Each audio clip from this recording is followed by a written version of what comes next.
આવો આપણે પ્રભુનું ભજન શરૂ કરીએ.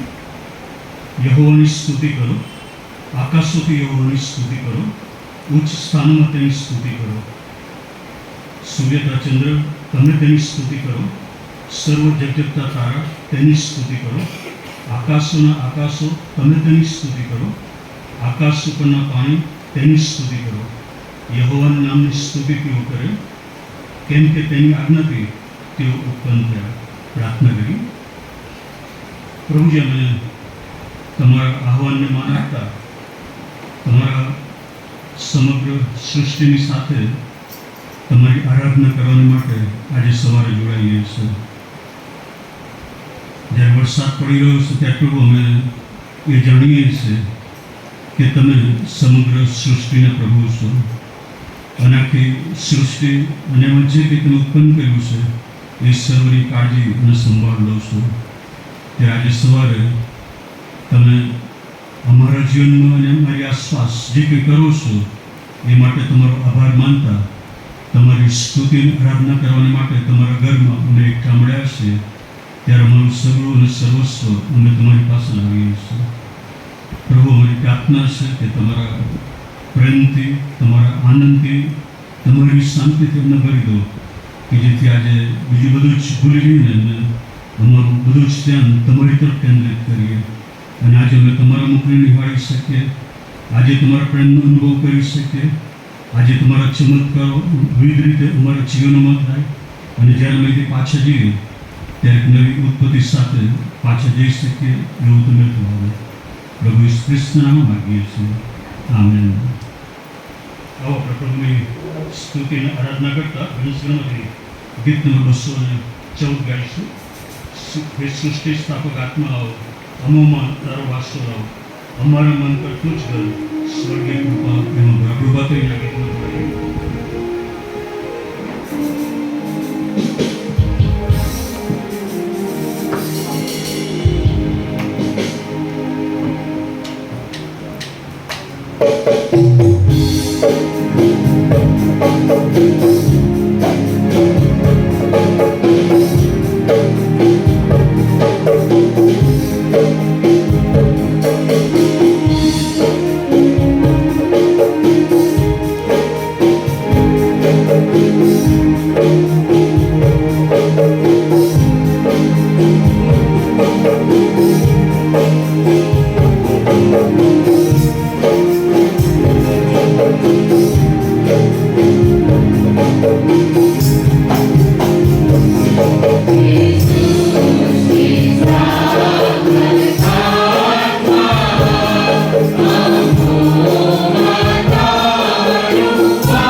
જોવા જ રહીશું દર્શનની પાછળ જે પ્રત્યેક વાચન પાઠ આપવામાં આવેલા છે તેમાંથી વાચન પાઠ નંબર 36માં જોડાઈશું. વાચન પાઠ નંબર 36, ઉદ્ધાર પામેલાઓનું સ્તોત્ર. વાચન પાઠ નંબર 36, ઉદ્ધાર પામેલાઓનું સ્તોત્ર. યહોવાનો આભાર માનો, કેમ કે તે ઉત્તમ છે, તેની કૃપા સદાકાળ ટકે છે. એ પ્રમાણે યહોવાના છોડાઓ હેઠળ બોલવું, એટલે જેઓને તેણે શત્રુઓના હાથમાંથી છોડાવ્યા. અને દેશથી એટલે પૂર્વથી તથા પશ્ચિમથી, ઉત્તરથી તથા દક્ષિણથી તેઓને એકઠા કર્યા. અરણ્યમાં તેઓ ઉત્તરમાંથી ભટક્યા, તેઓએ વસવાનું સ્થળ મળ્યું. ભૂખ્યા હતા, તરસ્યા થવાથી તેઓના પ્રાણ આકુળ વ્યાકુળ થઈ ગયા. પોતાના સંકટમાં તેઓએ યહોવાને પુકાર્યો, એટલે તેણે તેઓને દુઃખમાંથી છોડાવ્યા. તેણે તેઓને સીધે માર્ગે દોર્યા કે તેઓ વસવાલાયક નગરે પહોંચે.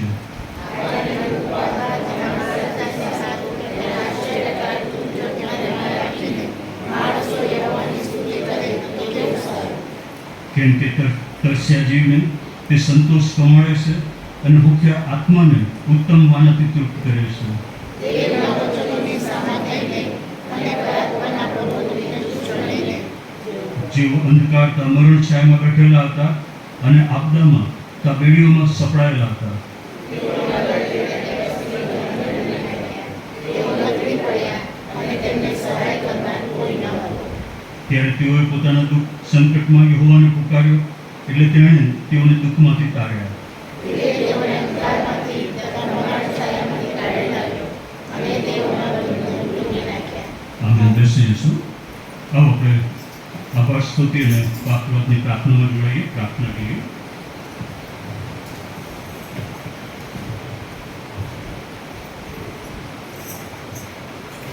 આપણે આભાર સ્તુતિની પ્રાર્થનામાં જોડાઈએ.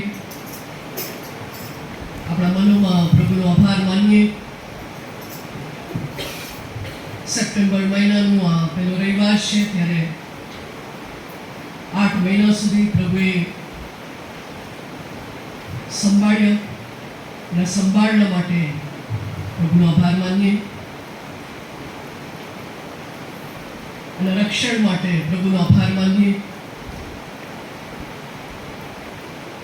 બહાર જાઓ આવો એમાં માર્ગ બતાવનાર એ ઈશ્વરને આવો આભાર માનીએ. કુટુંબરૂપી આશીર્વાદના માટે પ્રભુનો આભાર માનીએ.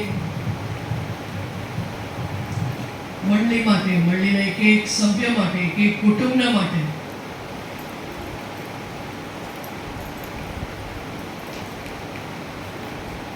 સારા નોકરીઓ માટે,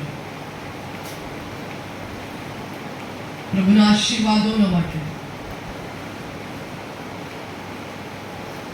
ખોરાક, વસ્ત્ર, પાણી એવા સામાન્ય લાગે એવી પણ જરૂરિયાતો પૂરું પાડનાર ઈશ્વર યહોવા એરે બનીને પૂરું પાડી રહ્યા છે. પ્રભુનો આભાર માનો. ન કલ્પ્યા હોય, ન વિચાર્યું હોય એવા આશીર્વાદો જીવનમાં પ્રભુ આવવા દે છે, એના માટે પ્રભુનો આભાર માનો. ન વિચાર્યા હોય એવા તકો પ્રભુ જે આપે છે, એના માટે પ્રભુનો આભાર માનીએ.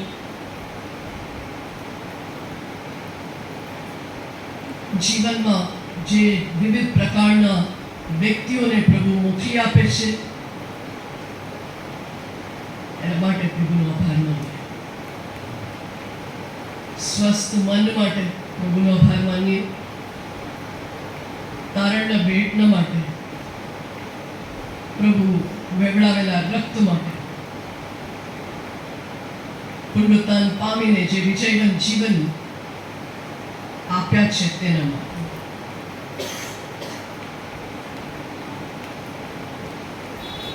તમારા પોતાના આશીર્વાદો યાદ કરીને પ્રભુને આભાર. વ્યક્તિગત જીવનમાં, કૌટુંબિક જીવનમાં,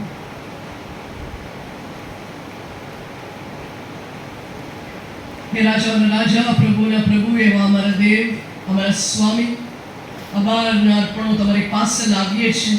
પ્રભુ, અમારા શબ્દો ખૂટી જાય છે, પણ તમારા આશીર્વાદો ખૂટતા નથી. એવા અગણિત આશીર્વાદથી ભરપૂર કરનાર ઈશ્વર તમે અમને મળ્યા છો. તમારા પર અમે વિશ્વાસ કરીએ છીએ ત્યારે પ્રભુ વિશ્વાસની યોગ્ય એવા ઈશ્વર તમે અમને મળ્યા છો. તમારા પર ભરોસો રાખીએ ત્યારે પ્રભુ કદી તમે અમારો ભરોસો તોડતા નથી એવા અદ્ભુત ઈશ્વર અમને મળ્યા છો. માટે પ્રભુ અમે સ્તુતિ કરીએ છીએ. તમે પવિત્ર છો, પવિત્ર પવિત્ર પવિત્ર છે સૈન્યનો દેવ યહોવા. એમ તમારી સ્તુતિ કરતા દૂતો થાકતા નથી. એવાની સાથે અમે જોડાઈને પ્રભુ તમને માન મહિમા નું અર્પણ કરીએ છીએ, કારણ કે પ્રભુ એ સગું પામવા માટે યોગ્ય એવા ઈશ્વર તમે એકલા જ છો. હા ને અમીનના દેવ તમે છો. હે પ્રભુ, તમે શબ્દો વડે સગળું ઉત્પન્ન કર્યા, એટલે વિશેષ પ્રભુ તમે અમને તમારા પ્રતિમા પ્રમાણે ઉત્પન્ન કર્યા. અને પ્રભુ તમારામાં જે શક્તિ છે એ અમારામાં મૂક્યું છે. અને પ્રભુ તમારામાં જે પણ જ્ઞાન છે એ તમે અમારામાં મૂક્યું છે.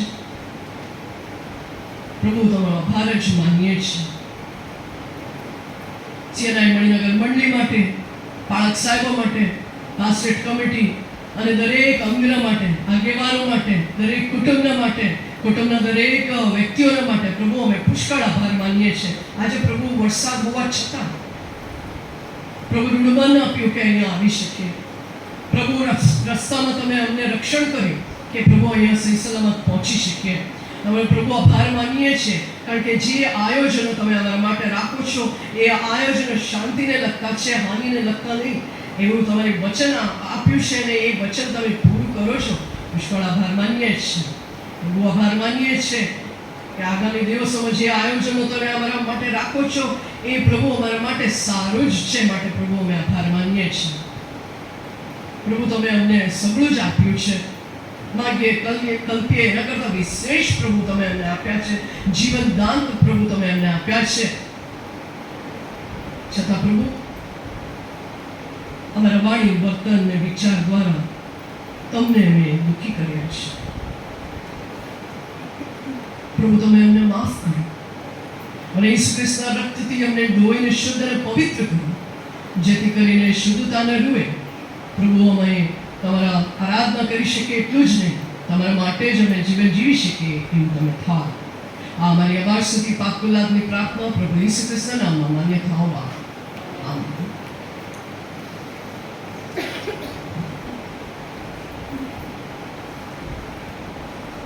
સવારે જ્યારે વરસાદ પણ પડી રહ્યો છે ત્યારે ઘણી બધી ચિંતાઓ લઈને આપણે આવ્યા હોઈશું. સંખ્યામાં હોવા છતાં પણ, પ્રભુના ઘરમાં આપણે આવ્યા છતાં પણ ઘણી બધી ચિંતાઓ અને બોજો આપણા મનોમાં હશે. પણ જ્યારે પ્રભુની હાજરીમાં આપણે આવીએ છીએ પ્રભુ એ સગું લઈ લેશે અને પ્રભુ કહે છે કે તું શા માટે ચિંતા કરે છે? હું તારી ચિંતા કરું છું. હું તારો હાથ છોડીશ નહીં.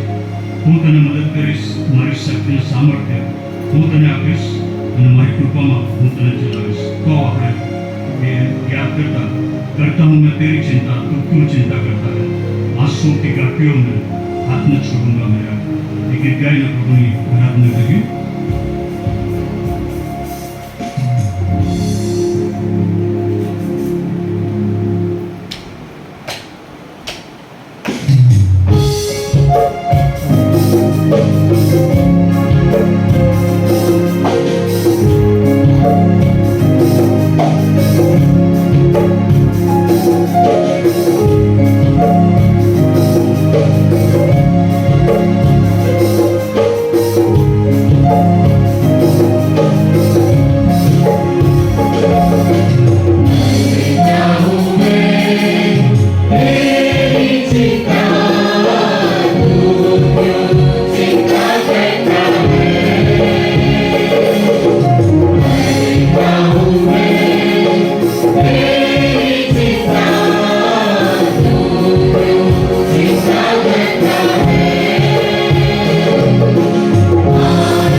અંગે આપણને કહેશો કે ચિંતા ના કરીશ, કારણ કે એ સૈન્યનો યહોવા જેણે સગળું બનાવ્યું છે, આકાશ અને પૃથ્વી અને જે સર્વશક્તિમાન છે એ આપણી સાથે છે.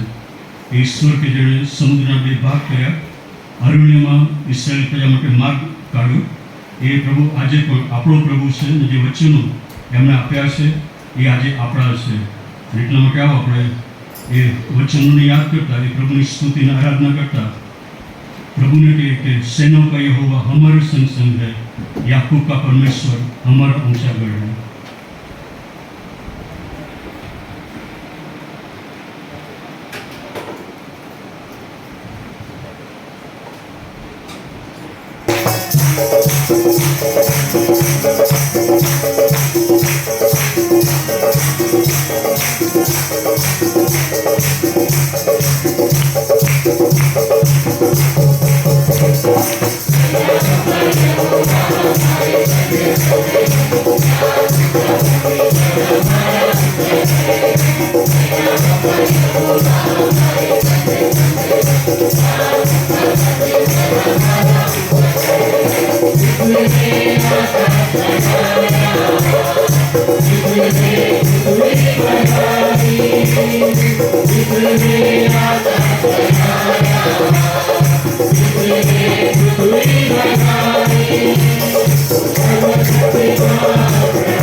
કબૂલ કરીએ છીએ અને જાહેર કરીએ છીએ કે તમે એકલા જ ઈશ્વર છો અને તમારા સિવાય બીજું કોઈ નથી. આખી પૃથ્વીને ઉત્પન્ન કરનાર, તમે બોલ્યા અને સબ ઉત્પન્ન થયું, અને ઈશ્વર આજે પણ અમારો ઈશ્વર છે કે જેમણે સમુદ્રના 2 ભાગ કર્યા, લાજરસને જીવન કર્યો, એ પ્રભુ કે જેણે માર્ગ ઇસ્રાયેલ પ્રજાને માટે ખુલ્લો કર્યો. પ્રભુ અત્યારે મારી પ્રાર્થના છે કે જ્યારે અમે તમારી હાજરીમાં આવ્યા છે ત્યારે પ્રભુ તમે અમારા માટે માર્ગ તૈયાર કરો, તમે અમારો રક્ષક બનો, તમે અમારા પ્રશ્નોનો ઉકેલ આપો, તમે અમારી માટે યુદ્ધ લડો, કે જેથી આખી દુનિયા જાણી શકે કે ઈસુ એ જ જીવંત ઈશ્વર છે. પ્રભુ અમે તમારા નામને ઊંચું ઉઠાવીએ છીએ અને અમારા જીવનમાં અને શરીરોમાં પણ તમારા નામને ઊંચું ઉઠાવીએ છીએ કે જેથી સત્તાનું કોઈ પણ કાર્ય એ અમારા પર ફાવી ન શકે. પ્રભુ અમારી પ્રાર્થના છે કે તમે અમને સ્વીકારો, અમે જેવા છીએ એવા તમે અમને સ્વીકારો, કે જેથી અમારા દ્વારા તમારો મહિમા પ્રગટ થાય અને તમારું નામ બીજાઓની આગળ ઊંચું થાય. પ્રભુ ઈસુ ખ્રિસ્તના નામ માગીએ છીએ. આમેન. બેસી જશો.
શાસ્ત્રી પ્રભુના વચનો આપણે વાંચેલા સાંભળીએ. સમૂએલનું પહેલું પુસ્તક તેનો 6ઠ્ઠો અધ્યાય તેની 1 થી 12 કલમ. સમૂએલનું પહેલું પુસ્તક તેનો 6ઠ્ઠો અધ્યાય અને તેની 1 થી 12 કલમ.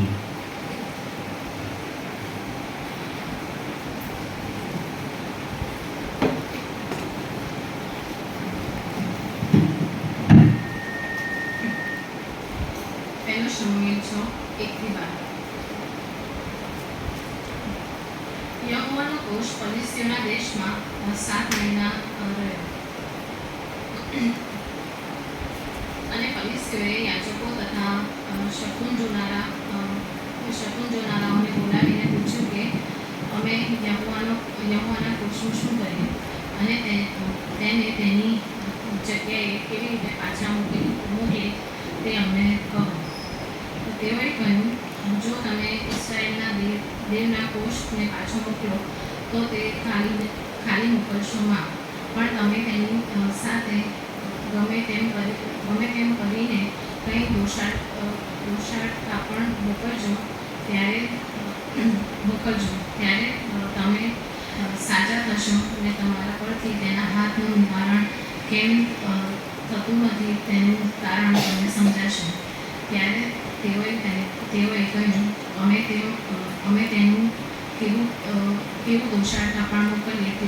તેઓએ કહ્યું, ફલિસ્તીઓના સરદારોની સંખ્યા પ્રમાણે સોનાની 5 ગાંઠો અને સોનાના 5 ઉંદરો, કેમ કે તેઓ સર્વને તથા તમારા સરદારોને એક જ જાતનો રોગ થયો છે. માટે તમે તમારી ગાંઠોની પ્રતિમા બનાવો ને તમારા જે ઉંદરો દેશમાં રંજાડ કરે છે તેઓની પણ પ્રતિમા બનાવો અને ઇસ્રાયેલના દેવને મહિમા આપો. કદાચ તમારા પરથી, તમારા દેવો પરથી ને તમારા દેશ પરથી તે પોતાનો હાથ હલકો કરશે. તો જેમ ફલિસ્તીઓએ તથા ફારૂને પોતાના અંતઃકરણ પઠણ કર્યા, તેમ તમે તમારા અંતઃકરણનો કેમ પઠણ કરો છો? તેણે તેઓ મધ્યે અદ્ભુત કાર્ય કર્યા. ત્યાર પછી તેઓએ ઇસ્રાયેલી લોકોને જવા દીધા અને તેઓ ગયા. શું એમ ન બન્યું? તો હવે એક નવું ગાડું તૈયાર કરો ને જેઓના પર કદી જોસરી મુકાઈ ન હોય એવી 2 દૂધની ગાયો લો. તે ગાયોને તે વડે જોડો ને તેઓના વાછરડા તેના પાસેથી ઘેર લાવો. પછી યહોવાનો કોષ લઈને તે ગાડા પર મૂકો અને જે સોનાના દાગીના તમે દોષાળતાપણ તરીકે તેની પ્રત્યે મોકલો છો, તેઓને તેની બાજુમાં એક દાગડામાં મૂકો અને તેને જવા દો કે તે જાય. અને જો તે પોતાની સીમને માર્ગે થઈને બેતશેમેશ તરફ જાય તો તે જ આપણા પર આ મોટી આફત લાવ્યો છે. જો તે તરફ ન જાય તો આપણે જાણીશું કે આપણને મારનાર તેનો હાથ નથી, પણ દેવયોગે એ આપણા પર આવી પડ્યું હતું. તે માણસે તેને કહ્યું. એટલે તેઓ બે દૂધની ગાય લઈને ગાળે જોડીને તેઓના વાછરડાને ઘરમાં બંધ કરી રાખ્યા. તેઓએ યહોવાનો કોષ અને સોનાના ઉંદરો તથા ગાંઠોની પ્રતિમાવાળો દાબલો ગાળામાં મૂક્યો. અને ગાયોએ સીધો બેથશેમેશનો રસ્તો પકડ્યો. રાજમાર્ગે ચાલતી ચાલતી તેઓ વરાળતી હતી ને જમણી કે ડાબી ગમ વળી જ નહીં. અને ફલિસ્તીઓના સરદારો તેઓની પાછળ પાછળ બેથશેમેશ સુધી ગયા. આમેન.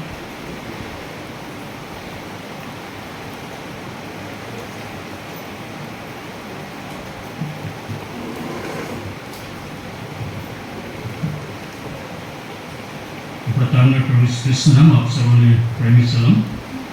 પ્રભુનો આભાર માનીએ છીએ વરસાદને માટે, જે ઠંડક પ્રભુએ આપણને આપી છે તેને માટે. આજે સંખ્યામાં થોડા હોવા છતાં પણ આપણે સાથે મળીને પ્રભુનું ભજન કરી શકીએ છીએ. એ માટે પ્રભુનો આભાર માનીએ છીએ. જો આજે આવી શકે નહીં તેઓને માટે આપણે પ્રાર્થના કરીએ. ઘણા બધા ગુજરાત ડાયોસિસની જે ઓનલાઈન ભક્તિ સભા છે એમાં પણ જોડાયા હશે. તો પ્રાર્થના કરી પ્રભુ આજની ભક્તિ સભાનો આશીર્વાદ તેઓને પણ પૂરો પાડે. ગેરવાની ભક્તિ સભાનું દાન ₹31,390 અને જે ખાસ દાન વિધવા બાળક પત્ની માટે લેવામાં આવ્યું હતું એ ₹29,350 હતું. સન્ડે સ્કૂલનું દાન ₹1,530 હતું.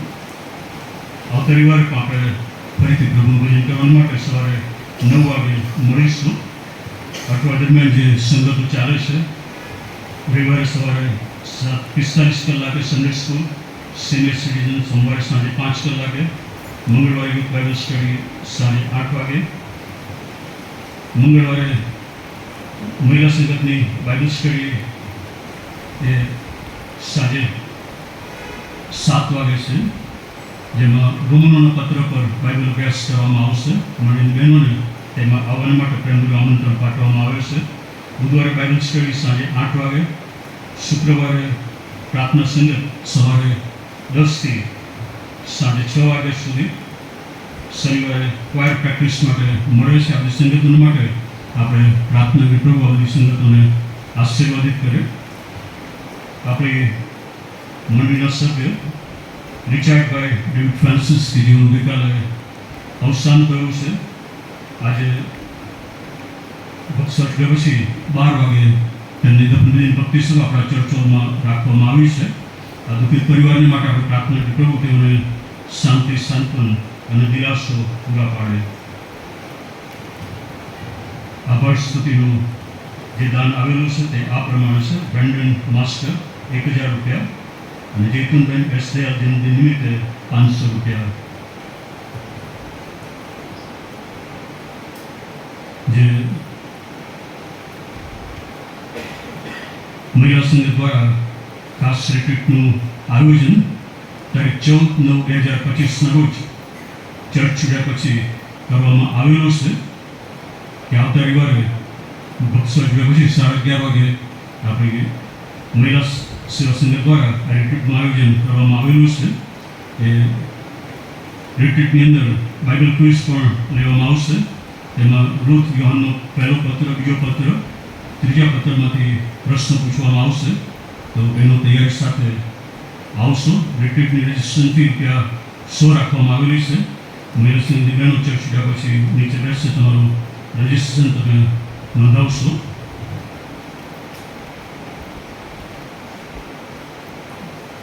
ગુજરાત ડાયોસિસ દ્વારા યુથ ફેસ્ટિવલનું આયોજન તારીખ 2 ઓક્ટોબરના રોજ કરવામાં આવેલું છે.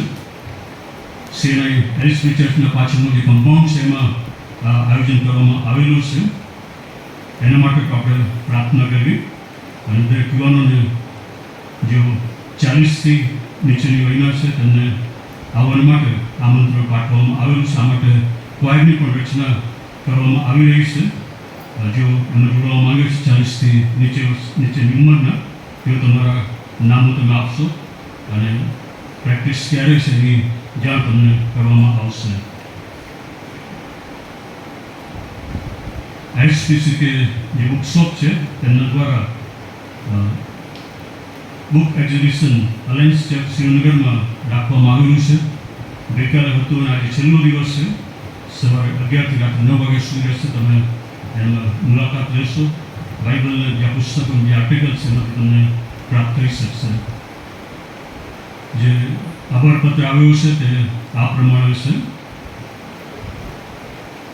શ્રી લોરેન્સભાઈ બી ક્રિશ્ચિયન, તારીખ 31/8/25ના રોજ 81 વર્ષનું જીંદગી પ્રભુમાં ઊંઘી ગયા છે. તેમની દફનવિધિ સમયે જોએ હાજર રહી કુટુંબીજનોને દિલાસો પાઠવ્યો છે. તેઓનો કુટુંબીજનો ખાસ આભાર માન્યો છે. શ્રીમતી સુમનબેન એલ ક્રિશ્ચિયન તથા બાળકો, તેમનું સરનામું છે 10A ઇમોનલ સોસાયટી, બાપુનગર.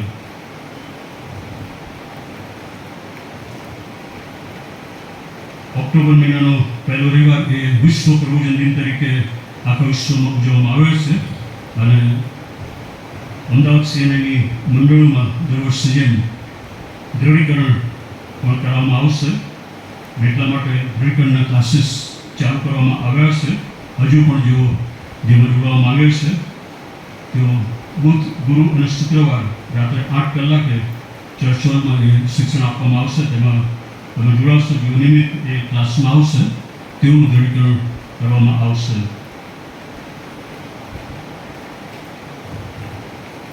જેઓ માતાઓ છે તેઓને માટે આપણે સતત પ્રાર્થનામાં રહીએ. આઇઝેક ફ્રેડરિક ડેવિડ કે જેઓ શિકાગોથી કુટુંબની મુલાકાત માટે આવ્યા છે, આવ્યા હોય તમે ઉભા થશો.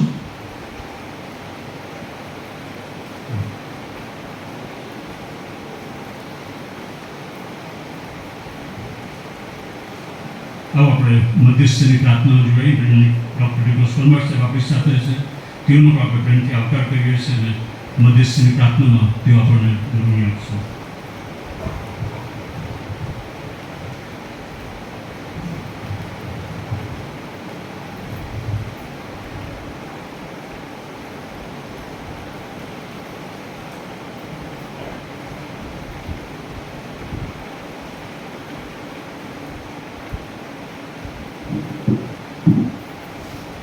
મધ્યસ્થીની પ્રાર્થનામાં જોડાઈએ.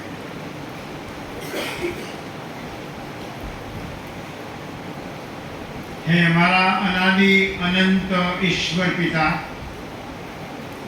હૃદયના પૂરા ઉમળકા અને આનંદ સાથે અમે પ્રભુ તમારા ઘરમાં આવી શક્યા તેને માટે અમે તમારો પુષ્કળ આભાર પિતાજી માનીએ છીએ.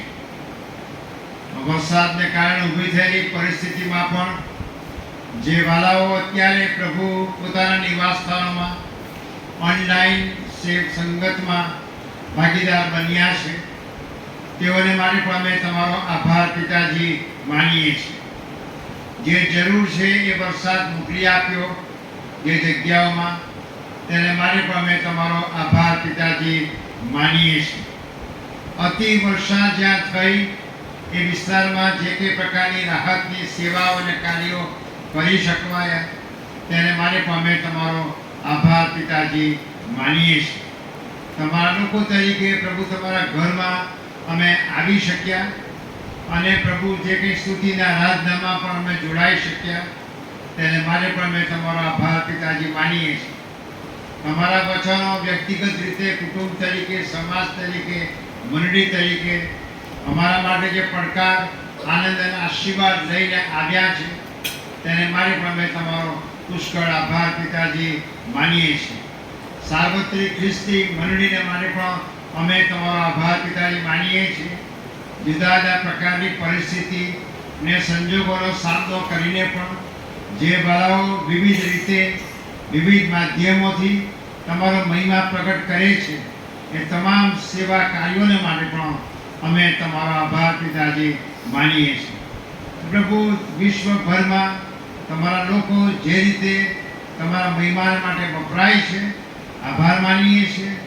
ભારતમાંની જે મંડળીઓ છે પ્રભુ, તમારા લોકો છે તે માટે અમે આભારી છીએ. ગુજરાતને માટે પણ અમે તમારો આભાર પિતાજી માનીએ છીએ. ગુજરાત ડાયોસિસને માટે અમારા પ્રભુ બિશપ સાહેબ, તમામ મંડળીના પાલક સાહેબો સ્થાનિક મંડળી મણિનગર સીએનઆઈ મંડળી અને પાળક સાહેબ અને પાસ્ટોરેટ કમિટી વિવિધ અંગો આ બધી સેવાઓ માટે પણ અમે તમારો આભાર પિતાજી માનીએ છીએ। આ બધી સેવાઓ માટે આભાર માનતા સ્તમન કરતા અમે અત્યારે તમારી પાસે વિશેષ કૃપાની માંગણી પણ કરીએ છીએ। વ્યક્તિગત રીતે પ્રભુ જેઓ આ ઓનલાઈન આ સેવામાં ભાગીદાર છે કે પ્રત્યક્ષ રીતે પ્રભુ તમારા ઘરમાં છે, અમારી વ્યક્તિગત જે કંઈ પ્રકારની પરિસ્થિતિ છે એ પ્રભુ તમે જાણો છો। અમને શાની જરૂર છે એ પણ પ્રભુ તમે જાણો છો, અને એ સંજોગોમાં હૃદયની પ્રાર્થના છે પ્રભુ કે અમારી વ્યક્તિગત જે કંઈ જરૂરિયાતો હોય, નાની મોટી પ્રકારની માંદગી હોય, મુશ્કેલી હોય, પડકાર હોય, ચિંતા હોય, વેદના હોય, જુદી જુદી પ્રકારની જરૂરિયાતો હોય, આ બધું જ પ્રભુ તમે જાણો છો। માટે જે કંઈ અમે જાહેર કરીએ એ જાહેર ના કરીએ, આ બધા સંજોગો અને પરિસ્થિતિમાં તમે અમારો સથવારો બની રહો। જુદા જુદા સંજોગોમાં તમે અમારા માટે યાહવે ઈરે બની રહો। જુદા જુદા સંજોગો અને પરિસ્થિતિની અંદર તમે અમારા માટે યહોવા રાફા બની રહો। તેવી હૃદયની અમારી પ્રાર્થના, વિનંતી અને તાલાવાલા છે। કુટુંબ તરીકે પ્રભુ નાના મોટા જે પ્રશ્નો હોય, એકબીજા સાથેના હોય, કે કુટુંબ તરીકેના જે કંઈ જવાબદારીના સંદર્ભમાં હોય, હૃદયની પ્રભુ પ્રાર્થના છે, દયા કરો પ્રભુ। જુદા જુદા સંજોગો અને પરિસ્થિતિનો સામનો જ્યારે અમે કરીએ છીએ ત્યારે અમારા કુટુંબને તમારામાં એક રાખો, આશીર્વાદ રાખો, ઉપયોગી બનાવો। એ પહાડ પર વસાવેલા નગર તરીકે અમારા બધા જ કુટુંબોનો ભરપૂરીમાં તમે ઉપયોગ કરો એવી અમારી પ્રાર્થના, વિનંતી અને કાલાવાળા છે પ્રભુ। અમારી મંડળીઓ માટે પ્રાર્થના કરીએ છીએ, અમારી સ્થાનિક મંડળી માટે અમે તમારો આભાર માનતા પ્રાર્થના કરીએ છીએ પ્રભુ। તમે અમને મીઠા સમાન, પ્રકાશ સમાન પ્રભુ આ જગતમાં મૂક્યા છે પ્રભુ। અમે ઠોકર રૂપ બનીએ એ માટે નહીં, પણ તમારો મહિમા પ્રગટ કરીએ તેને માટે મંડળી તરીકે મને તમામ કુટુંબોને માટે આગ્રહથી અમે પ્રાર્થના કરીએ છીએ। એ તમામ અંગોની જે સેવાઓ છે પ્રભુ, એ સેવાઓને માટે પણ અમે તમારો પુષ્કળ આભાર માનતા એ ક્વાયરની સેવાને અમે તમારા હાથમાં મૂકીએ છીએ। બાળકો મધ્યની સેવા, યુવાનો મધ્યની સેવા, સિનિયર સિટીઝનની સેવા, મહિલા સંગતની સેવા, પ્રાર્થના સંગતોની સેવા, અઠવાડિયા દરમિયાન વિવિધ પ્રકારના જે કંઈ સંગતો મળે છે એ બધી સેવાને પણ તમે આશીર્વાદી કરો। એમને આત્મિક રીતે તમારા ઉત્તેજન કરે, અને એમ પ્રભુ જે કંઈ જગ્યાએ અમે છે તે તમારા માટે સાક્ષીરૂપ બની શકીએ તે માટેની વધતી કૃપા આ સંગત મારફતે અમ સૌને મળે તે પ્રાર્થના પણ પ્રભુ અમે આ સમયે કરીએ છીએ। અમે સ્તુતિની આરાધના કરતા આ મંડળી મારફતે જે કંઈ પ્રકારના કાર્યો થઈ રહ્યા છે એ તમામને તમે આશીષિત કરો। અમારી મંડળીને તમારા આશીષથી ભરપૂર કરો। અમારા બિશપ સાહેબને માટે, આખી જે ટીમ છે પ્રભુ ડાયોસિસની આગેવાનોની તેઓ માટે, બધી જ મંડળીઓને માટે, 437 પ્રભુ ઉપાસનાના જે સ્થળો છે તે બધાને માટે, 150 જેટલા પાળક સાહેબ અને 250 જેટલી બધી મંડળીઓ પ્રભુ છે એ પાસ્ટોરેટને પ્રભુ અમે તમારી પાસે લાવીને મૂકીએ છીએ। તમારા મહિમાના પાત્ર તરીકે ડાયોસિસનો ભરપૂરીમાં ઉપયોગ તમે કરો, તમારા લોકોનો ઉપયોગ કરો। એ પડકારો, મુશ્કેલીઓ, મૂંઝવણો, ચિંતા છે આ બધાની વચ્ચે પ્રભુ પવિત્ર આત્મા તમે તમારું સામર્થ્ય તમારા લોકો મધ્ય એવી રીતે પ્રગટ કરો જે કંઈ ના ખરે તમારા રાજ્યની સુવાર્તાના માટે તમે જ્યારે બહુ નજીકમાં અમને લેવાના માટે ફરી આવવાના છે પ્રભુ, એ સમજણ સાથે મંડળી તરીકે તમારા માટે અમે તૈયાર રહીએ તેવી કૃપા પણ અમારા પર પ્રભુ તમે થવા દેજો। આભારી અંતઃકરણ સાથે પ્રભુ અમે નમીને જે કંઈ પ્રકારનું 2 ઓક્ટોબરના દિવસે જે યુથ ફેસ્ટિવલનું આયોજન કરવામાં આવ્યું છે પ્રભુ તેને તમે આશીષિત કરો। જે સંયુક્ત ક્વાયરની વ્યવસ્થા કરવામાં આવી રહી છે પ્રભુ તેને પણ તમે આશીર્વાદી કરો। એ બાળકોનો જે પ્રોગ્રામની વાત પણ કરવામાં આવે છે પ્રભુ તેને પણ તમે આશીર્વાદી કરજો। અને એમ પ્રભુ આખરે તમારા લોકો તમારામાં મજબૂત થાય, બંધાય, અને એમ તમારા આગમન માટે પ્રભુ અમે તૈયાર રહીએ તેવી કૃપા આમ સૌ પર પ્રભુ તમે થવા દેજો। અને ફરીથી અમારા હૃદયની પ્રાર્થના છે કે અતિ વર્ષાને કારણે ઉત્તર ભારતની અંદર અને વિશેષ કરીને પંજાબની અંદર ભારે પ્રભુ નુકસાન થયું છે। અમારી પ્રાર્થના છે કે પ્રભુ તમે દયા કરો, કૃપા કરો, અને જ્યાં ભારે નુકસાન થયું છે, જુદા જુદા પ્રકારની પરિસ્થિતિ જેવો સામનો કરી રહ્યા છે ને જો મદદરૂપ થવા માંગે છે તો વિશેષ કૃપા આપજો. ને પ્રભુ બધી બાબતની અંદર અવાલાવાની જે પરિસ્થિતિ છે તેમાં દિલાસો, સાંત્વન, કૃપા, સગવડતાના સાધનો પ્રભુ તમે પૂરા પાડો. અત્યારે પ્રભુ તમારા ઘરમાં આવ્યા છે ત્યારે તમારી આરાધના કરી શક્યા ને કરી રહ્યા છે ત્યારે અમારી પ્રાર્થના છે પ્રભુ કે તમારા સેવક મારફતે પ્રભુ તમે ભૂલજો. તમારા સેવકો અને સેવિકાઓ આ સંજોગોમાં વચન સાંભળવા માટે તૈયાર છે. તમે બોલો, અમે સાંભળીએ, આધીન થઈએ ને એમ તમારા મહિમા પાત્ર તરીકે અમારા સૌનો ઉપયોગ કરજો. અમારામાં જો માંદા છે, દુઃખી છે, વિરહી છે, એકલા છે, નિરાશ છે, શારીરિક રીતે, આર્થિક રીતે, સામાજિક રીતે, કૌટુંબિક રીતે કોઈને કોઈ પ્રકારના પ્રશ્નોનો સામનો કરી રહ્યા છે, પ્રભુ તમારો હાથ લંબાવો, દયા કરો, કૃપા કરો. જે સંજોગોની અંદર જે શ્રેષ્ઠ છે પ્રભુ તમે આપો ને એમ પ્રભુ એ ખાતરી કરાવો કે સાચી ચિંતા કરનાર તો તમે પ્રભુ બેઠા છો.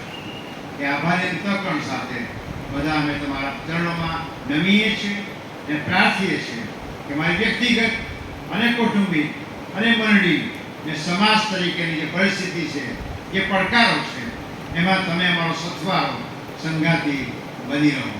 આભારી અંતઃકરણ સાથે અમારી આ વિનંતી અમારા તારનાર અને મધ્યસ્થ મારી સુનાવવા માંગીએ છીએ. સાંભળો અને સ્વીકાર કરો પિતાજી. આમેન.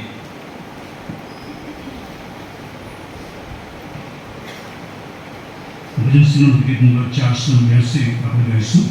શીર્ષનામાં પ્રભુ વંદન કરીએ, પાય પડીને પ્રભુ કીર્તન કરીએ.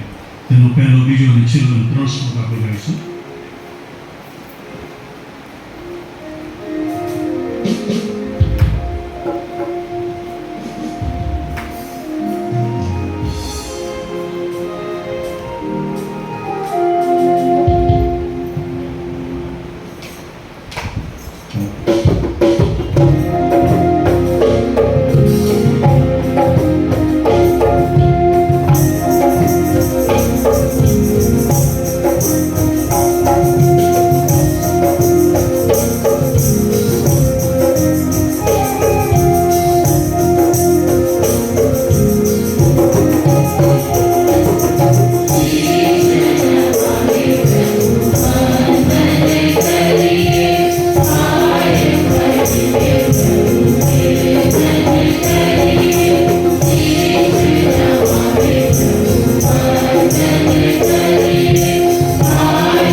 પ્રભુનો આભાર માનીએ છીએ મિસ્ટર જુબિન એ વનવીર અને સ્ટેફી જે વનવીરને માટે અને પ્રભુએ જે એટ્રિયલ બાળકનું દાન તેમને આપ્યું તેના માટે અને આજે પ્રભુના ઘરમાં એટ્રિયલનું અર્પણ કરવા માંગે છે ત્યારે પ્રભુ તેઓને આશીષ આપે. પ્રભુ સ્પષ્ટ કહ્યું છે કે બાળકોને મારી પાસે આવવા દો અને તેઓને વારોમાં. ત્યારે આપણે પ્રાર્થનામાં જોડાઈશું અને એટ્રિયલનું અર્પણ આપણે પ્રભુને કરીશું. પ્રાર્થના કરીએ. પ્રભુજી, અમે તમારો આભાર માનીએ છીએ એટ્રિયલને માટે, તમારો આભાર માનીએ છીએ તેના જીવનને માટે અત્યાર સુધી તમે સંભાળ લીધી, કાળજી લીધી. તેના મા બાપને માટે અમે તમારો આભાર માનીએ છીએ અને તમારો આભાર માનીએ છીએ કે તેનું અર્પણ તમારા ઘરમાં તમારા લોકોની હાજરીમાં તમને થાય એ ઈચ્છા તેઓ દર્શાવી અને એટ્રિયલને તેઓ લઈને આવ્યા છે. પ્રભુ, અમે પ્રાર્થના કરીએ છીએ કે તમારી આશીષ આ બાળક પર તમે રેડી પવિત્ર આત્મદેવ તમારા પરાક્રમ સહિત તેના પર તમે ઉતરી આવો. તમારી કૃપા અને દયા તેના પર થવા દો. તેનું અર્પણ પ્રભુ તમે સ્વીકારો. અને અમારી પ્રાર્થના છે કે આ બાળક મોટું થતાં તમને ઓળખનાર તમારો શિષ્ય બને કે જેથી તેના જીવન દ્વારા તમારો મહિમા પ્રગટ થાય એવું તમે કરવાડો. પ્રભુ, એટ્રિયલને તમે રક્ષણ કરો, અલગ બાબતથી તમે તેને બચાવો, તમારા જ્ઞાન અને ડાપણથી તેને કરી દો કે જેથી તે તમારા જ્ઞાનમાં, અજગતના જ્ઞાનમાં, કદમાં, સામર્થ્ય અને પરાક્રમમાં તે વૃદ્ધિ પામતું જાય. તેના માતા પિતાને પ્રભુ તમારી કૃપા આપો અને તમારું શિક્ષણ આપવાને માટે તમારી સહાય પૂરી પાડો.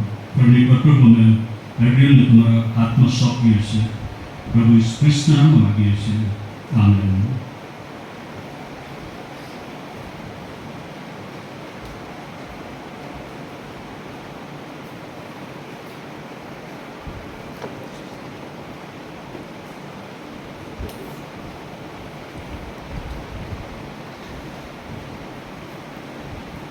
પ્રભુ વચન આપણે સાંભળી પહેલા કોઈ ખાસ ગીતમાં આપણને જોઈ આપશે.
तुझे योग्य तू ही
અમે તમારો આભાર માનીએ છીએ કે તમારો કાબુ અને અધિકાર એ અમારા સર્વના જીવન ઉપર છે અને તમે જે કંઈ કરો છો એ બધું જ અમારા માટે સારું હોય છે. આજે સવારે જ્યારે તમારા ઘરમાં અમે આવ્યા છે અને તમારા વચનો પર અમે દ્રષ્ટિ કરીએ છીએ ત્યારે અમારી પ્રાર્થના છે કે તમારું સામર્થ્ય અને પરાક્રમ તમે અમારા પર લીધું. તમારું વચન સ્વીકારવા માટે તમે અમને સહાય કરો. પ્રભુ ઈસુ ખ્રિસ્તના નામ વાક્ય છે. આમેન. હું આભાર માનીએ છીએ કે આપણે સંડે સ્કૂલ અત્યારે ભાવનગર પહોંચી ગઈ હશે. આપણે પક્ષવાની શરૂઆત કરી ત્યારે તો ભાવનગરની એકદમ નજીક હતા. રસ્તામાં અહીંયા જે વરસાદ છે એવો હતો નહીં, એટલે આપણને ચિંતા નથી કે આપણા બાળકોને વરસાદ કે કશું નડશે. મેં પ્રાર્થના કરી કે પ્રભુ સારું વાતાવરણ આપે ને તેઓ પિકનિકનો આનંદ માણી શકે અને સલામત પાછા આવી શકે. ગઈકાલથી જ્યારે વરસાદ શરૂ થયો અને જે રીતે સમાચાર પત્રોમાં અને બીજી રીતે આપણે સાંભળતા હતા કે જે રીતે રેડ એલર્ટ યલો એલર્ટ બધું આપવામાં આવ્યું છે, ત્યારે ખાસ કરીને એવા વિસ્તારોમાં કે જ્યાં પાણી ભરાઈ જાય છે એ લોકોને ચિંતા થતી હશે કે જો વધારે વરસાદ પડશે અને પાણી ભરાઈ જશે તો અમારા ઘરોમાં પણ પાણી આવશે. આપણા ઘરોની ચિંતા આપણને થતી હોય છે. વરસાદના કારણે પાણી ભરાઈ જાય એની ચિંતા હોય કે પછી બીજી કોઈ પણ ચિંતાઓ થતી હોય છે. એક સન્ડે સ્કૂલની અંદર ઘર વિશે બાળકોને પૂછવામાં આવ્યું કે તમે ઘર વિશે શું માનો છો? નાના બાળકો અને બાળકો અલગ અલગ બાબતો કહેતા હતા. એમાંથી એક બાળકે કહ્યું કે ઘર એટલે મમ્મી પપ્પા હંમેશા ઝઘડા કરતા હોય. એટલે આવી અલગ અલગ માન્યતાઓ આપણા ઘરોને માટે હોય છે. આજે ખ્રિસ્તી ઘર એ વિશે થોડો સમય આપણે વિચાર કરીએ. જે શાસ્ત્ર ભાગ આપણી સમક્ષ વાંચવામાં આવ્યો, સમયનું પહેલું પુસ્તક તેનો 6થો અધ્યાય કે જેમાં કરાર કોષ વિશે લખવામાં આવેલું છે. અને પછી સમયનું બીજું પુસ્તક તેનો 6થો અધ્યાય અને તેની 11મી કલમ એમાં આ પ્રમાણે લખ્યું છે. અને કરાર કોષ ઓબેદ અદોમ દીકરીના ઘરમાં 3 માસ રહ્યો અને યહોવાએ ઓબેદ અદોમને તથા તેના ઘરના સર્વને આશીર્વાદ દીધો. જ્યારે કરાર કોષ એ દુશ્મનોના હાથમાં આવ્યો અને ચાલ્યો ગયો ત્યારે જે કહેવામાં આવ્યું કે આપણી મધ્યથી યહોવાનું ગૌરવ ચાલુ ગયું છે, એટલે કે યહોવાની હાજરી આપણી મધ્યથી ચાલી ગઈ છે. અને અહીંયા જે આપણે વાંચીએ છીએ એ કે યહોવાએ ઓબેદ અદોમના તેમના ઘરના સર્વને આશીર્વાદ દીધો. એટલે કરાર કોષ એ ત્યાં એમના ઘરમાં રાખવામાં આવ્યો હતો અને ઘરમાં રહ્યો એટલે એ ઘરને પ્રભુએ આશીષ આપી. 2 બાબતો આપણે ઝડપથી એમાં જોવા માંગીએ છીએ. કરાર કોષ વિશે વધારે ઊંડાણમાં હું કહેતો નથી, પરંતુ કરાર કોષ વિશે જે આજ્ઞા આપવામાં આવી હતી એમાં જે મૂકવામાં આવ્યું હતું હિબ્રુઓનો પત્ર તેનો 9મો અધ્યાય અને 4થી કલમમાં એ લખવામાં આવેલું છે. જૂના કરારની અંદર વિસ્તારથી એનું વર્ણન કરવામાં આવેલું છે કે એની ઊંચાઈ, લંબાઈ અને શું શું હોવું જોઈએ અને કેવું હોવું જોઈએ એ બધું લખવામાં આવેલું છે. પરંતુ અહીંયા જે લખવામાં આવ્યું છે હિબ્રુ 9 અને 4 તેમાં સોનાનું ધૂપ પાત્ર, ચારે તરફ સોનાથી મળેલી કરારની પેટી હતી. એ પેટીમાં માનનાથી ભરેલું સોનાનું પાત્ર, હારૂનની કળી ફૂટેલી લાકડી, કરારના શિલાપટ હતા. આ વસ્તુ એની અંદર મૂકવામાં આવેલી હતી. અને કરાર કોષ જ્યારે દુશ્મનો પાસે ગયો ત્યારે કહેવામાં આવ્યું કે યહોવાનું ગૌરવ એ આપણી મધ્યથી ચાલી ગયું છે, એટલે કે ઈશ્વરની હાજરી આપણી મધ્યથી ચાલી ગઈ છે. જે કરાર કોષ એ લોકોની પાસે ગયો ત્યારે શું શું થયું એ સમયનું પહેલું પુસ્તક તેના 5 અને 6 અધ્યાયની અંદર લખવામાં આવેલું છે કે જ્યારે ઈશ્વરનો કોષ એ કરાર કોષ અને બીજા દેવદેવીઓની આરાધના ત્યારે શું થાય છે. સમયનું પહેલું પુસ્તક તેનો 5મો અધ્યાય અને તેની 11મી કલમ. માટે તેઓએ માણસ મોકલીને ફલિસ્તીઓના સર્વસર્દારને એકઠા કર્યા ને તેઓએ કહ્યું કે ઇસ્રાયેલના દેવનો કોષ મોકલી દો ને તેને પોતાને ઠેકાણે પાછો જવા દો કે તે અમારો તથા અમારા લોકોનો સંભાળ કરે નહીં, કેમ કે આખા નગરમાં ભારે ગણ વળ્યો હતો. દેવનો હાથ ત્યાં ઘણો આકરો હતો. જે માણસો મરી ગયા નહીં તેઓની ગાંઠો ફૂટી નીકળી અને તે નગરનો પુકાર આકાશ સુધી પહોંચ્યો. 6ઠો અધ્યાય અને તેની 4th કલમ. કેમ કે તમે સર્વને તમારા સરદારોને એક જ જાતનો રોગ થયો છે. કે એ ઊંડાણમાં આપણે જોવા નથી માંગતા, પણ એના પરથી એ જોઈ શકાય કે એ કરારકોશ જ્યારે પલિસ્તીઓ કે દુશ્મનના હાથમાં હતો, એમના પાસે હતો, અને એ લોકો અન્ય દેવીઓની પણ આરાધના કરતા હતા, અને એટલા માટે એ જે ગાંઠો ફૂટી નીકળી, ત્યાં લખ્યું છે કે જે માણસો મરી ગયા નહીં તેઓની ગાંઠો ફૂટી નીકળી અને તે નગરનો પુકાર આકાશ સુધી પહોંચ્યો. અમારા લોકનો સંહાર કરે નહીં, કેમ કે આ નગરમાં ભારે ગાંઠ વળ્યો હતો. દેવનો હાથ ત્યાં ઘણો આકરો હતો. કરારકોશ અને બીજી અન્ય બાબતો એ સાથે રહી ન શકે, અને જો એ હોય તો ત્યાં એ ઈશ્વરનો શ્રાપ કે ઈશ્વરની શિક્ષા ઉતરી આવે, એ આપણે અહીંયા જોઈએ છીએ. પ્રભુ ઈસુ ખ્રિસ્તે જ્યારે શિષ્યોને બહાર મોકલ્યા, એમને આજ્ઞા આપી, માથી 10મો અધ્યાય, એમને અધિકાર આપ્યો સર્વ રોગ ટાળવાનો, અને પછી એમને મોકલવામાં આવ્યા. ત્યારે એમને કહેવામાં આવ્યું કે જે ઘરમાં તમે જાઓ ત્યાં તમે શાંતિની સલામ કહેજો, અને જો એ ઘર શાંતિની યોગ્ય નહીં હોય તો એ શાંતિની સલામ તમારા પર પાછી આવશે. એનો અર્થ એ થયો કે ગમે તેટલા બાળકો કે સેવકો કે સેવિકાઓ એ ઘરમાં આવે અને પ્રાર્થના કરાવે, પણ જો એ ઘર શાંતિની યોગ્ય નહીં હોય, એટલે કે એ ઘરમાં જો ઈશ્વરની સ્તુતિની આરાધના નહીં થતી હોય, તો એ જે પ્રાર્થના કરવામાં આવી છે આશીર્વાદ અને શાંતિની, એ એમની સાથે પાછી જશે, એ ત્યાં કાર્ય કરશે નહીં. આ સ્વીકારવું આપણા માટે બહુ અઘરું છે, પણ આ સત્ય છે.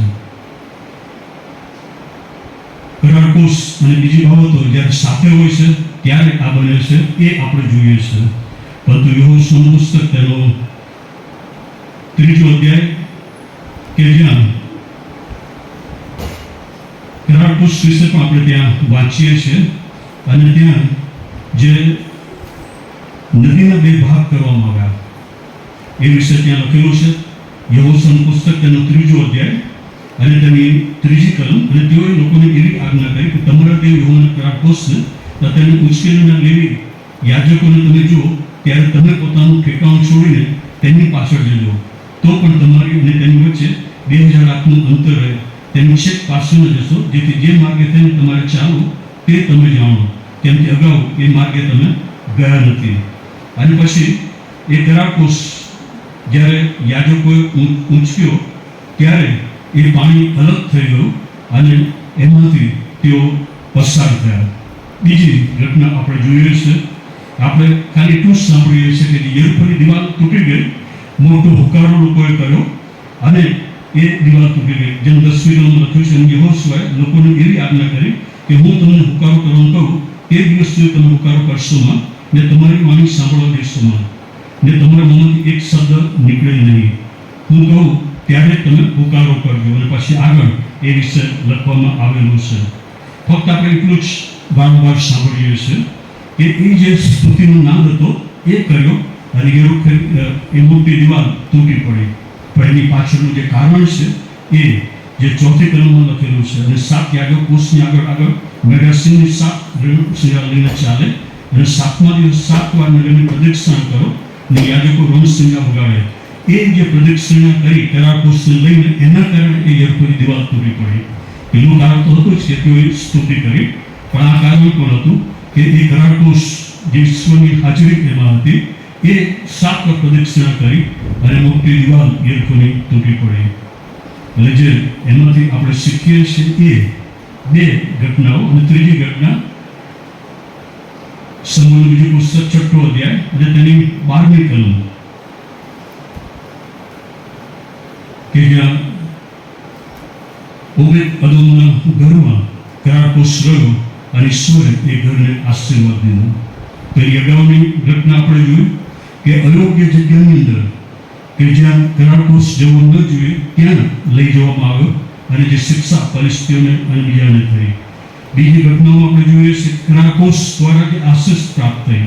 એ નદીના બે ભાગ થઈ ગયા. એ યરીખોની દિવાલ તૂટી પડી. ઓબેદ-એદોમના ઘરને આશીર્વાદ મળ્યો.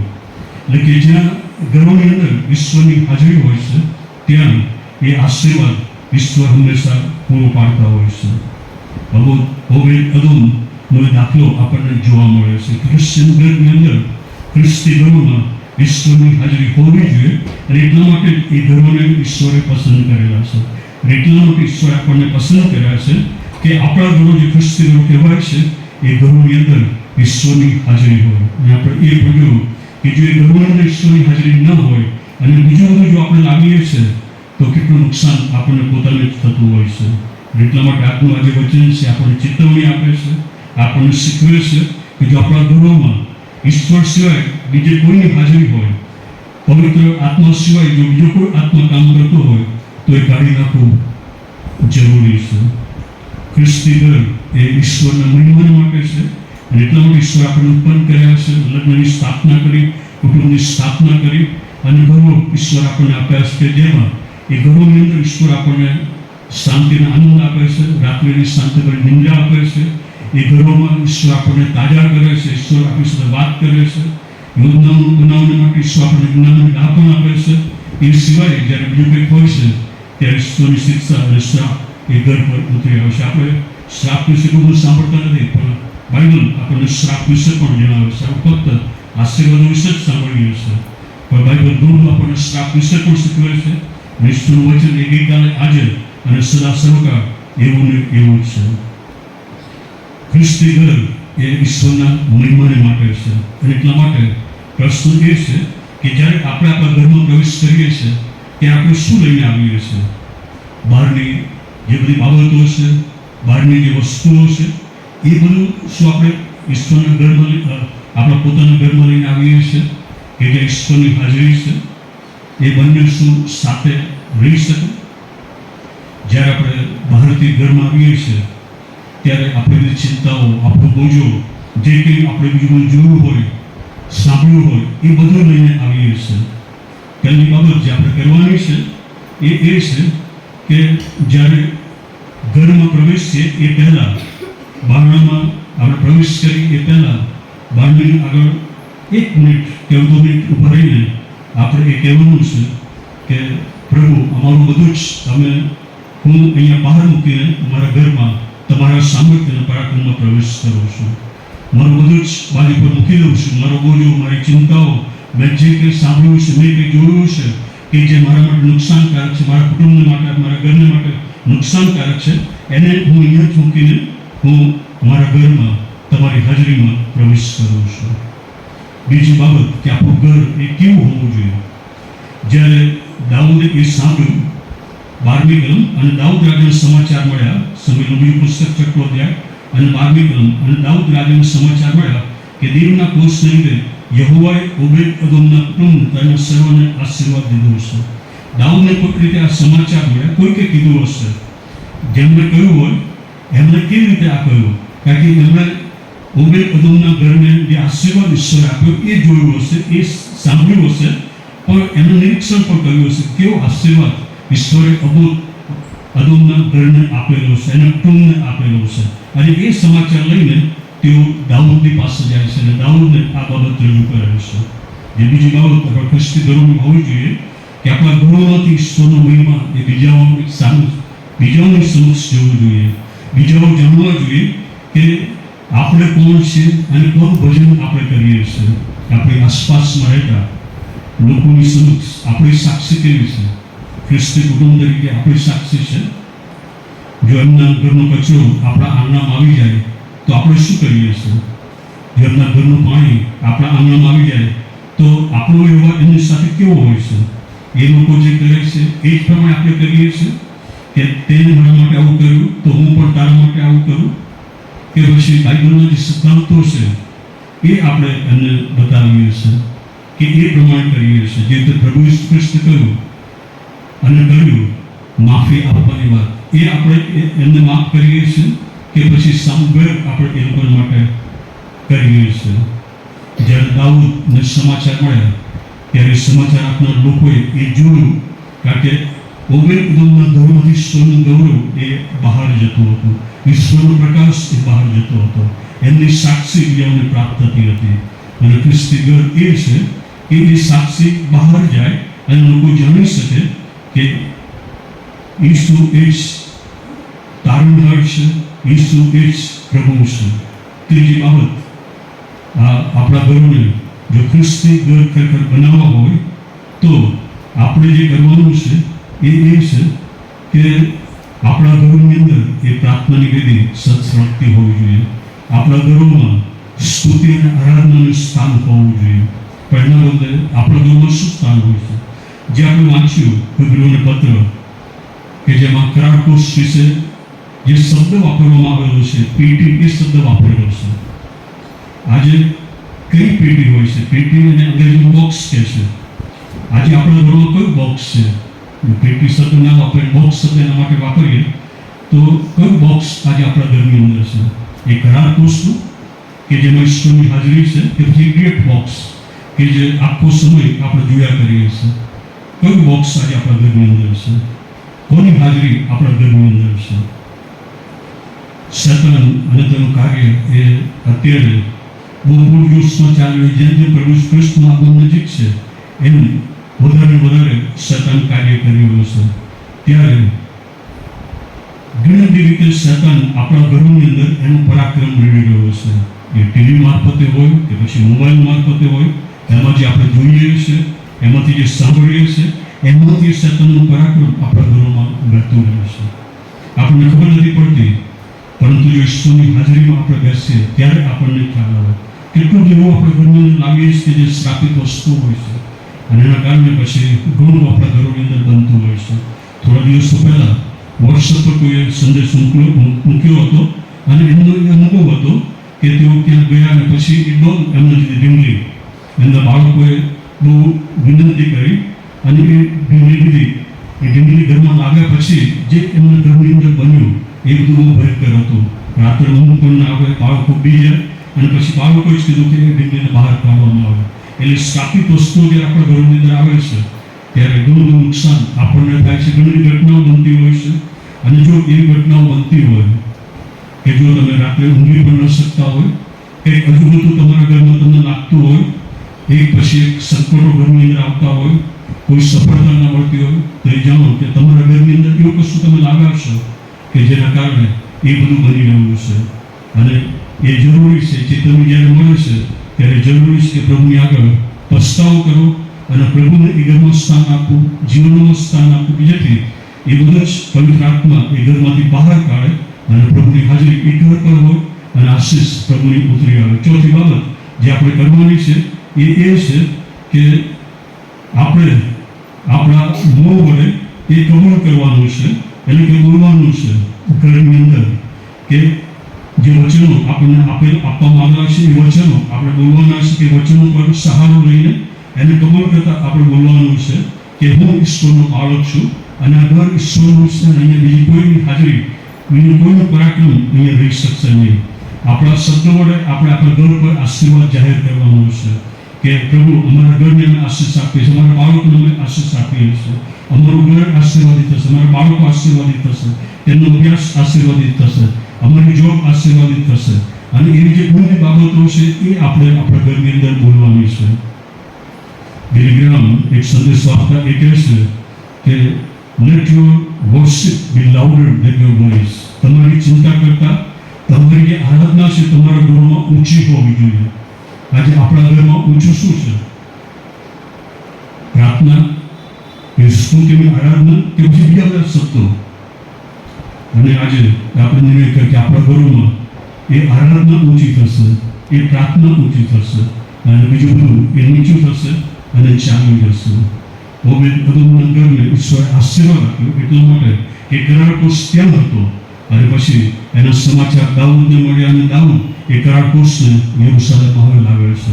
એની ઈચ્છા એ હતી કે કરારકોશ યરૂશલેમમાં આવે અને ઈશ્વર એ મારા લોકોને તેની આશીષ આપે, યરૂશલેમને આશીષ આપે. અને આજે ફરીથી આપણા ઘરોને ખ્રિસ્તી ઘરો હવે બનાવવાની જરૂર છે. જો એ સર્વે કરવામાં આવે તો એ સર્વેમાં શું બહાર આવે? સર્વે કરનાર હોય એ આપણા ખ્રિસ્તી ઘરો વિશે શું કહી શકે? આજે જે ખ્રિસ્તી સમાજની હાલત છે એનું પરિણામ એ છે કે ઈશ્વરનું ગૌરવ એ આપણા ઘરોમાંથી જતું રહ્યું છે. ફરીથી એને પાછું આપણે લાવવાની જરૂર છે.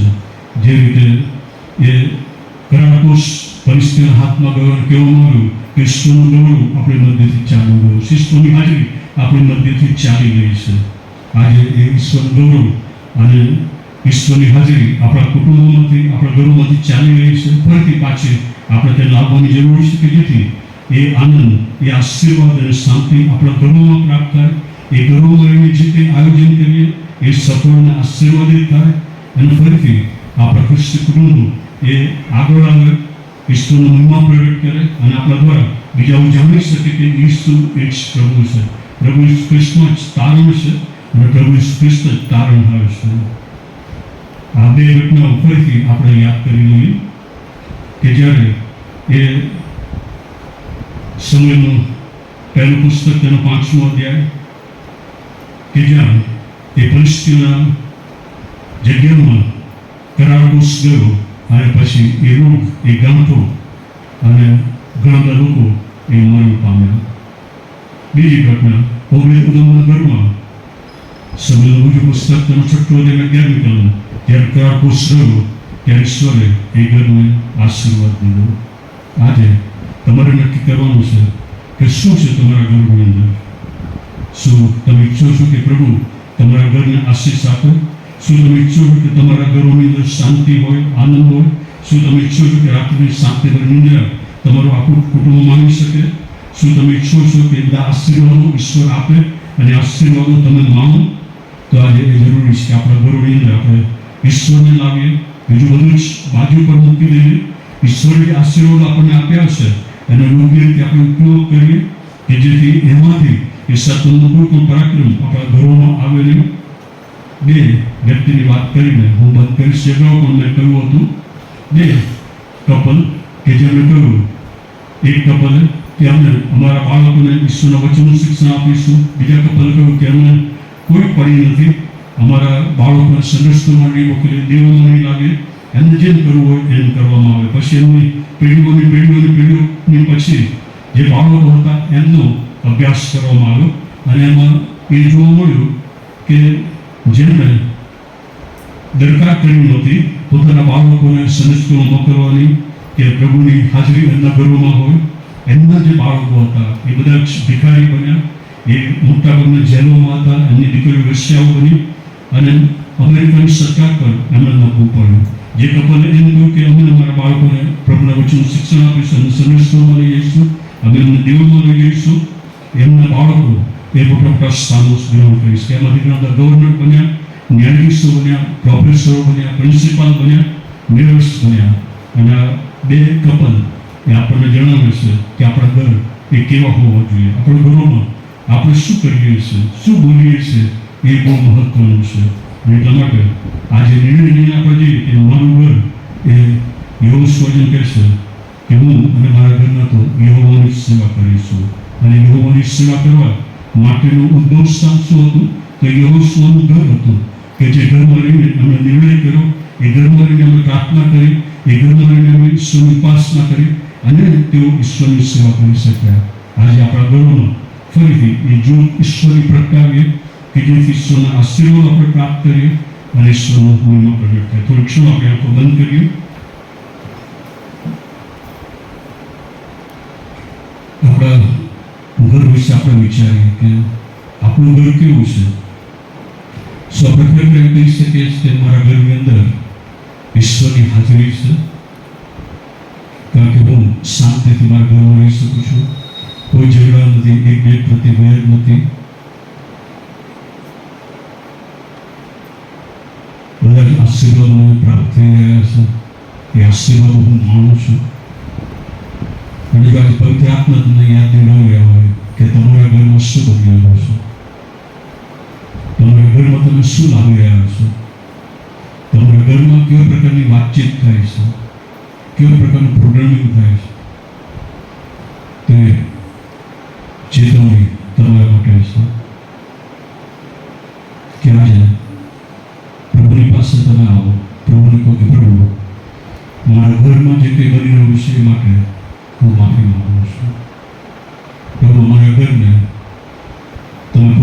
શુદ્ધ અને પવિત્ર કરો. વિશ્વાસથી મારા ઘર પર પ્રભુ ઈસુ ખ્રિસ્તના રક્તનો છંટકાવ કરું છું. એથી હવે કશું પણ અયોગ્ય મારા ઘરમાં પ્રવેશ કરી શકે નહીં. મારું ઘર ફક્ત તમારા મહેમાન અર્થે હોય કે જ્યાં પ્રાર્થના થાય, જ્યાં સ્તુતિની આરાધના થાય, જ્યાં અમે એકબીજાને ઉત્તેજન આપીએ, એકબીજાની પડખે ઊભા રહીએ, એકબીજા પર પ્રેમ કરીએ, એકબીજાને માન સન્માન આપીએ. શું આજે એ પ્રાર્થના તમારી છે? તો પ્રભુનો આશીર્વાદ એ તમારા પર ઉતરી ગયો છે. પ્રભુજીને માફી માંગીએ છીએ કે આજે જે કંઈ અમારા ઘરોમાં અમે જોયા છે તેના માટે પ્રભુ અમે એ કહી શકીએ છીએ કે તમારું ગૌરવ અમારા ઘરોમાંથી ચાલી ગયું છે. પ્રભુ અમને માફ કરો. વ્યક્તિગત રીતે, મંડળી તરીકે, સમાજ તરીકે, કુટુંબ તરીકે પ્રભુ તમે અમને માફ કરો. પ્રભુ એ ગૌરવ ફરીથી પાછું આવે એવું તમે થવાવો. અમારા ઘરોની સંભાળ પ્રભુ તમે લો. અમારા ઘરોમાંથી એ અયોગ્ય બાબતો છે, એ સતત કોઈ પરાક્રમ છે, તો એ સબનું પ્રભુ તમે દૂર કરો. અમારા ઘરો પર પ્રભુ ઈસુ ખ્રિસ્તના રક્તનો છંટકાવ અમે કરીએ છીએ. પ્રભુ અમારા ઘરોમાં એ પ્રાર્થના હોય, તમારી સ્તુતિની આરાધના હોય, તમારા વચનનું વાંચન મનન હોય, અમારા બાળકોને તમારા માર્ગમાં ઉછેરી શકીએ. સદા અમારું ઘર એ તમારા ગૌરવથી ભરાયેલું હોય. અને પ્રભુ એવું થવાનું કે હવે અમારા ઘરો દ્વારા, અમારા કુટુંબ દ્વારા તમારું નામ બીજાની સમક્ષ જઈ શકે. બીજાઓ જ્યારે અમારા તરફ જુએ ત્યારે જાણી શકે કે અમે જીવંત ઈશ્વરના બાળકો છીએ અને અમને તમારા તરફથી આશીર્વાદો મળ્યા છે. ત્યારે તેઓ પણ એ આશીર્વાદ પ્રાપ્ત કરવાની ચિંતા કરો. પ્રભુ અમારી પ્રાર્થના છે કે કૃપા તમે અમારા સર પર લાવો. પ્રભુ અમે પ્રાર્થના કરીશું અમારી સંસ્થાના બાળકોને તમે સહી સલામત લઈ ગયા એ માટે તમારો આભાર. આજનો આખો દિવસ તમે એ લોકો માટે આશીર્વાદિત કરો. પ્રભુ જે ઇતિહાસ તેનો છે તેઓ જાણી શકે અને મિશન કાર્યની માટે તેમને બોજ મળી શકે એવું તમે થવાનું. પ્રભુ તમે તેમને પાછા સહી સલામત લાવો. પ્રભુ મારી પ્રાર્થના છે કે સર તમારી કૃપા અમારા પર થવાનું કે તેમને કદી તમારાથી પાછા ન ફરે. પ્રભુ ખ્રિસ્તના નામ માગીએ છીએ. આમેન.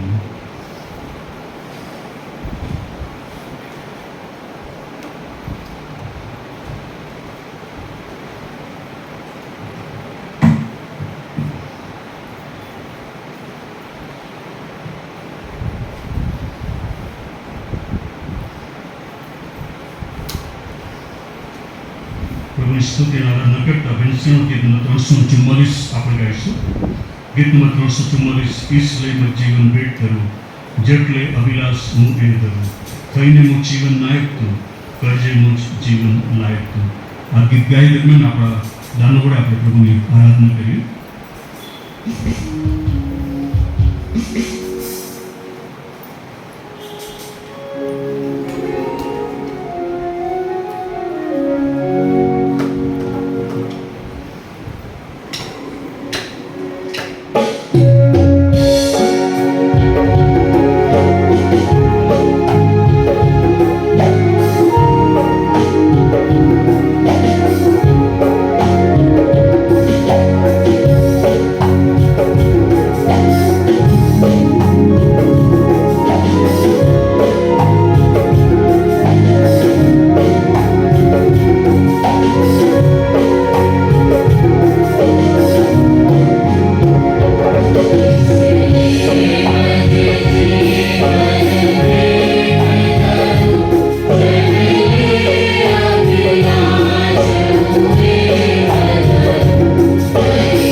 બર્થડે વેડિંગ એનિવર્સરી અઠવાડિયામાં આવે છે તેઓ આગળ આવશું.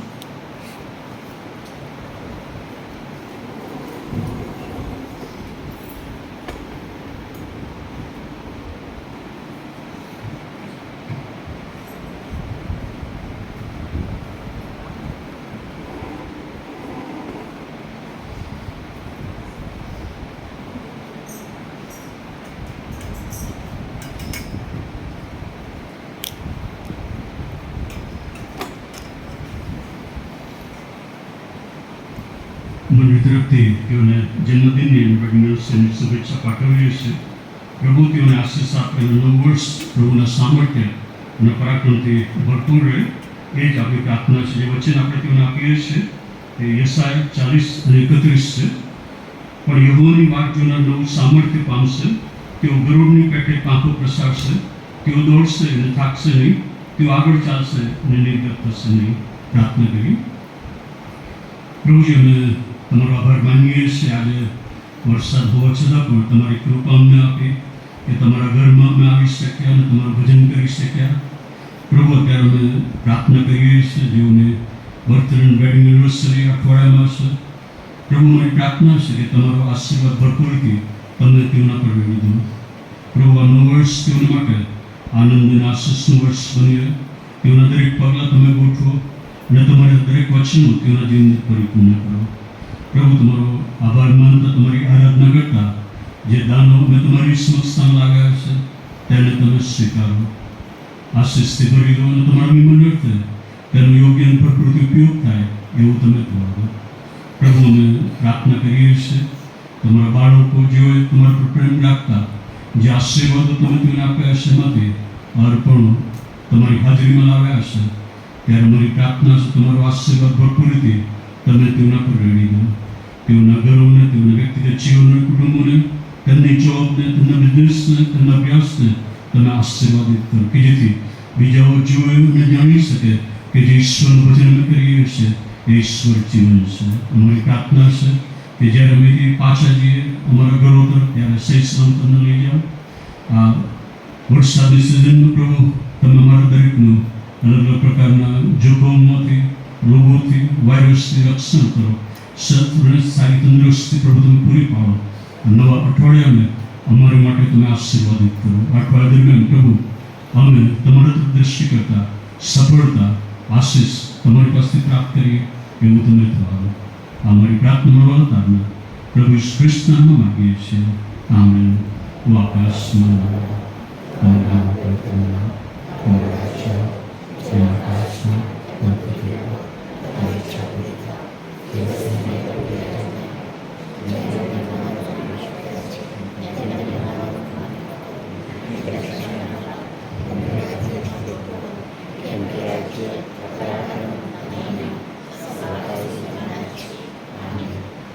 પ્રતારના પ્રભુ ઈસુ ખ્રિસ્તની કૃપા, ઈશ્વર પિતાનો પ્રેમ અને પવિત્ર આત્માનો આશીર્વાદ આપણ સર્વની સાથે હંમેશા સુધી વધે. આમેન.